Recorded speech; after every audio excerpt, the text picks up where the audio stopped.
वजीर की जान खतरे में थी। वह फकीर के कदमों में बैठा बार बार इल्तिजा कर रहा था, मगर फकीर खामोश रहा। लंबी मिन्नत समाजत के बाद आखिरकार फकीर ने सर उठाया और कहा, हाँ बोल, क्या कहना है?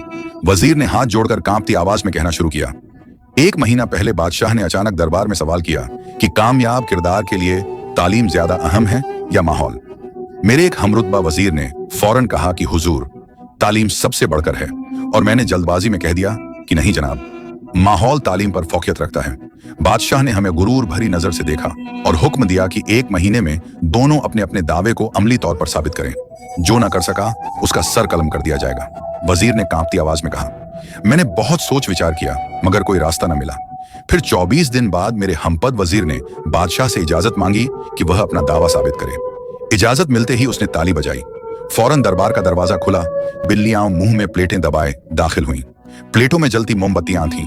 वे बिल्लियां कतार से इतनी सलीके से चलीं कि पूरी महफिल दंग रह गई। न प्लेटें गिरीं, न मोमबत्तियां बुझीं। पूरा दरबार दादो तारीफ से गूंज उठा। बादशाह ने फख्र से उस वजीर को देखा और फिर मेरी तरफ रुख किया। मेरी रूह कांप गई। मुझे अपनी मौत साफ नजर आने लगी। तब किसी ने आपका नाम लिया कि इस मुश्किल का हल सिर्फ आपके पास है। मैं 2 दिन का सफर तय करके आप तक पहुंचा हूं। अब सिर्फ 4 दिन बाकी हैं और मेरा अंजाम आपके हाथ में है।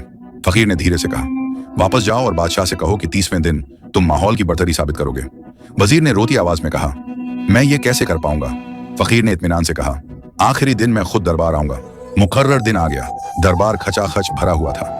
वजीर का दिल जोर जोर से धड़क रहा था। सबकी नजरें बार बार दरवाजे की तरफ उठती। आखिरकार एक फकीर सा आदमी छोटा सा थैला उठाए दाखिल हुआ।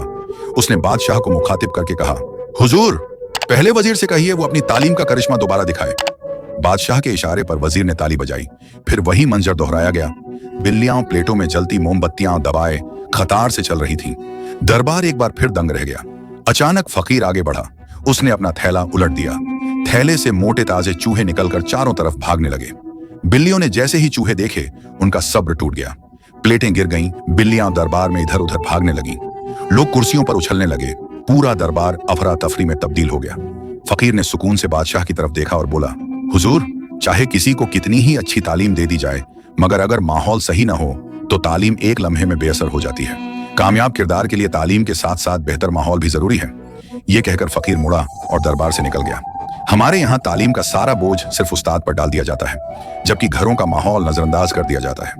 हकीकत यह है कि उस्ताद भी तभी सही मायनों में तालीम कर सकता है जब उसे मुनासिब माहौल मिले।